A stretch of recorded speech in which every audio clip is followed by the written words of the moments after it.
Okay, so we have a patient that has done the blood work. They looked at testosterone levels. They have taken the tablets, and they still haven't worked for them. What options do they have at this point? Right. Well, earlier on, I discussed the value of taking the daily tablets, and we talked about whether they lose some effect. I think the evidence is exactly opposite. The earlier you treat it, you're treating the disease process, you can actually reduce the chances that you will become a non-responder to tablets by taking the daily treatment earlier. Unfortunately, there will be some patients who either become non-responders or don't respond at all to tablets because they've started them too late and the disease process has gone too far.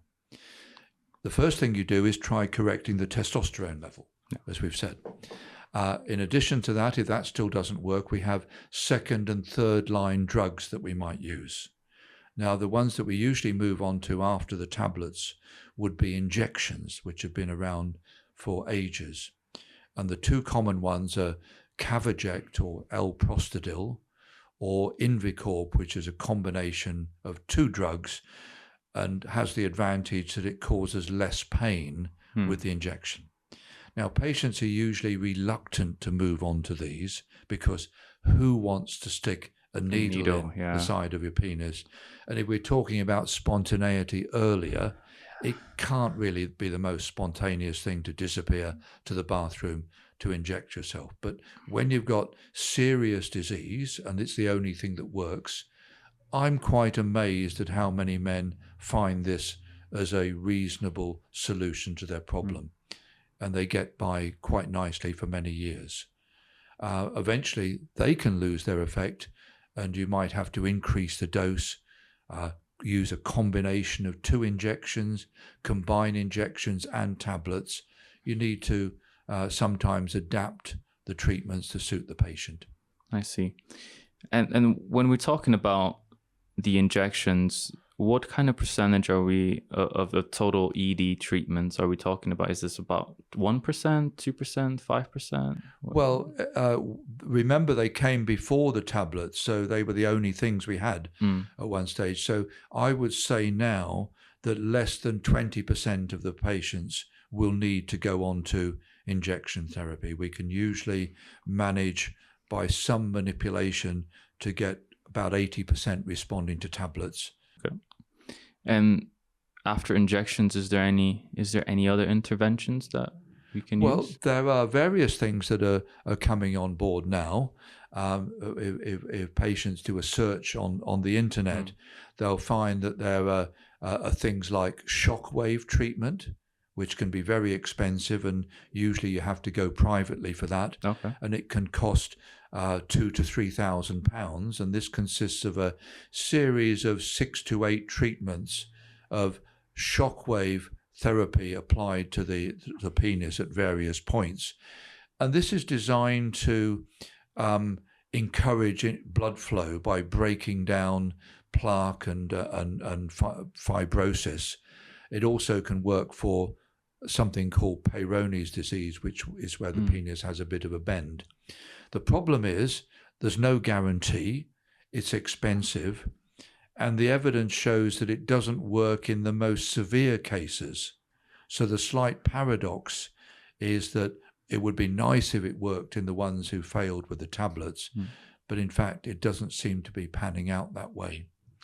The other thing that you can have is an injection of something called protein-rich plasma, or PRP, where they take a blood sample and they spin it down and they inject all the goodies from the blood, from the plasma, back into the penis to encourage some rejuvenation of the penis. And this is offered in some private clinics. It's early days yet. It does seem to have some effect, but the evidence is that it has to be repeated because the effect isn't permanent. The other thing that you can do is there's a device called Vertica, which is where you have electromagnetic waves, and you buy a device and you use it repeatedly, and it improves the structure and blood flow to the penis, and helps to preserve erections. Early days with that, no long clinical trials. And if all else fails, patients are often referred to a surgeon for a penile implant. This is the last resort, the penile implant. Another thing I might mention is that some patients can use a vacuum device where you put a tube over the penis, use a pump which draws blood into the penis by pressure, and then you put a ring at the base of the penis which maintains blood there and helps you to get a rather cold erection, but often one that's sufficient for sexual activity. And I find that as soon as I take that out and show it to patients, if somebody looks at it and takes it off me and says, well, that's very interesting, how does it work?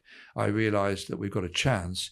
If I see them opening their newspaper and reading the Times as I'm demonstrating it, I realize we've got no chance. Gotcha. Yeah. We've seen that. We've seen that before. I think the penis pumps have been around for a while now. What are the dangers of that? Are they quite safe to use, or? Well, the dangers of them are that if you leave the restriction band on at the base for too long, you can actually be cutting off the blood flow to the penis. Okay. And so you shouldn't leave it on for, more than 30 minutes or so, because otherwise you might need to go off to the hospital and have some procedures done to recover. But that seems to be common sense. We don't see that very often nowadays. So always the inherent risk with those. Yeah. But still, we have some exciting things that are in the pipeline, so to speak, with the other treatments like the shockwave therapy. Yes, these seem to have potential, and there's new things coming along, and often we're combining these things with tablets, for example, and we're getting an additive effect by using more than one treatment together. Yeah, I was going to say you probably are also using the tablets on top of the treatment as well, just to get the maximal effect. Yes, it's often better, rather than going from A to B to C to D, to go from A to A plus B and A plus B plus C, rather than dropping the one that worked partially. Okay.